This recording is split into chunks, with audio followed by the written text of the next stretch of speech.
Hello, नमस्कार. मी आनंदी जोगदेव.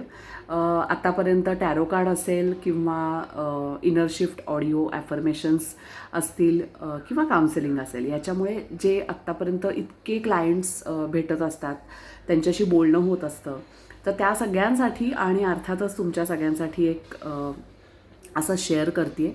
थोडीशी क्लॅरिटी देऊ इच्छिते. आजकाल ना इंटरनेटवर बरेचदा असं सांगितलं जातं की we must have boundaries in your relation और you should have boundaries, you should set your own boundaries etcetera.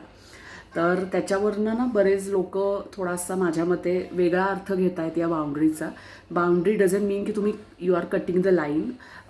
मला असं सांगायचं आहे की जेव्हा असं सांगितलं जातं की you must set your boundaries in any relation, तर त्याचा अर्थ आपण लक्षात घेऊयात की त्या रिलेशनमध्ये त्या व्यक्तीला तुम्ही इतकं मोकळेपणानं सांगायचं आहे, सांगू शकला पाहिजे. That is setting the boundary, की बाबा रे, मला हे छान वाटतं तुझ्याशी बोलताना आणि ह्या विषयावर आपण नाही बोलायचं आहे.